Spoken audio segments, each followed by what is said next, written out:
Jejum intermitente causa compulsão alimentar? Vou te contar 3 coisas que eu aprendi a esse respeito. Olá, meu nome é Alexia Kemp, eu emagreci mais de 30 quilos aos 50 anos de idade, fazendo uma alimentação low carb e jejum intermitente. E o jejum é uma prática que eu mantenho até hoje e que me ajuda a ficar magra pós 50. Quando eu comecei a prática do jejum intermitente, eu procurei estudar muito, ouvir opiniões de especialistas, médicos, nutricionistas, o que eles falavam. E realmente, eu vi muitas opiniões contrárias, uns falando bem, outros mal. E eu peguei aquelas informações e testei em mim mesma. E uma das coisas que eu ouvi muito falar é que o jejum poderia causar compulsão alimentar. E eu vou te falar que eu passei por alguns episódios de compulsão quando eu estava começando a fazer o jejum. Mas esses episódios me ensinaram algumas coisas. Mas antes, eu queria pedir a sua ajuda se inscrevendo no canal, participando, comentando. Porque eu sou uma mulher que agora tenho 54 anos, passei uma boa parte da vida lidando com a obesidade, mas lidando também com a minha baixa autoestima, com todas as responsabilidades que a gente tem em trabalho, casa, família. E nós, mulheres, acabamos colocando outras coisas na frente do nosso autocuidado. E aqui eu compartilho várias coisas que eu aprendi, que mudaram a minha vida e eu acredito que possa mudar a sua também. Posso contar com você? Não era o jejum, e sim a minha ansiedade.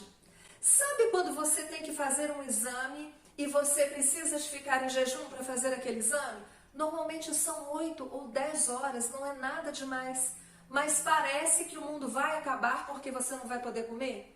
E quantas vezes você às vezes fica um período muito maior sem comer e passa, você nem percebe? Então, aquele momento era a minha ansiedade, falando, nossa, eu vou ficar em jejum, como vai ser? E aí, eu ficava segurando e na hora de comer eu comia muito. Outro estrago que a minha ansiedade fazia era, eu me propunha fazer o jejum de 18 horas até meio-dia do dia seguinte. E aí, eu fazia a minha última refeição e eu acabava essa refeição aí uns 5 ou 10 minutos antes das 18 horas. Aquele período ali de 5 ou 10 minutos eu conseguia fazer um estrago, porque a minha ansiedade de que eu iria ficar 18 horas em jejum, chegava naquele períodozinho ali, eu queria comer um monte de coisa porque eu iria ficar em jejum. Isso era apenas a minha ansiedade. Sabe como é que eu resolvi isso? Ao invés de ter um horário estipulado para o jejum, eu acabava a minha última refeição e ligava o cronômetro do relógio. Isso me fez lidar de uma maneira muito mais tranquila com a minha ansiedade. Então, alguns episódios que eu tive de estar em jejum e aí comer muito para entrar no jejum, ou então quando eu acabava o jejum eu queria comer demais, era realmente a minha ansiedade e não o jejum em si. Não era o jejum, e sim a minha teimosia. A teimosia de querer mostrar que eu conseguia, de me propor a fazer uma coisa e ter que fazer para mostrar que era possível.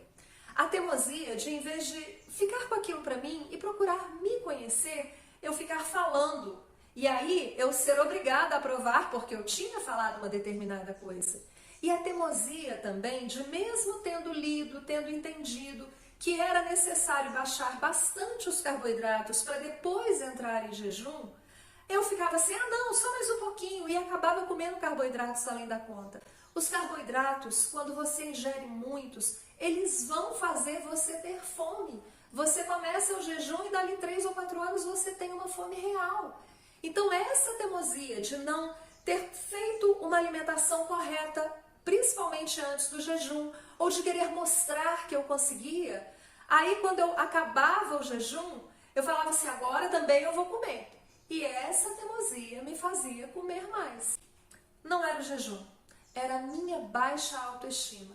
E esse é um problema que eu carreguei durante anos. E eu ainda tenho que lidar com esse problema.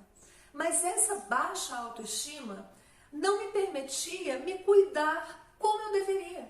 Porque eu achava que o tempo que eu passava cuidando de mim estava errado. Porque eu tinha que estar cuidando de outras coisas, de outras pessoas, de outras responsabilidades. Então a minha baixa autoestima não me deixava me alimentar corretamente, comer mais proteínas como eu sabia que era necessário, que eu acreditava e sim querer agradar aos outros, porque com certeza quando você começa a mudar a sua alimentação, a mudar a sua vida, você vai receber muitas críticas. E se a sua autoestima não estiver em dia, você acaba se deixando levar. Então, muitas vezes que eu não consegui fazer o jejum, ou que o jejum fez com que eu comesse mais, era a minha baixa autoestima de não ter feito o que eu deveria ter feito para que o jejum desse certo. Eu estava mais preocupada em agradar aos outros do que a mim mesma. Na verdade, o jejum intermitente é uma prática com inúmeros benefícios. No meu caso, todas as vezes que o jejum acabou gerando uma certa compulsão, a culpa foi minha mesmo, não foi por conta do jejum. Eu não posso falar por outras pessoas, eu vejo muitas pessoas falarem, eu não faço porque eu já fiz tudo certinho e o jejum me causou compulsão. Mas eu te convido a prestar um pouquinho mais de atenção em você mesmo, se você realmente está fazendo tudo certinho ou se você apenas quer fazer o jejum rapidamente e colher todos os benefícios. Normalmente, as pessoas querem fazer o jejum para emagrecer rápido. Mas pense uma coisa, você não engordou do dia para a noite. Você também não vai emagrecer do dia para a noite. Mas o jejum é uma prática muito boa. É uma prática que traz realmente benefícios para a sua saúde. Então repense. Tente fazer o jejum de uma forma mais calma. E veja se realmente você tem compulsão ou se você estava muito ansiosa, ou com uma autoestima mais baixa, ou sendo muito teimosa na sua prática do jejum. Muito obrigada por ter assistido até aqui. Curta, comente, compartilhe e até a próxima!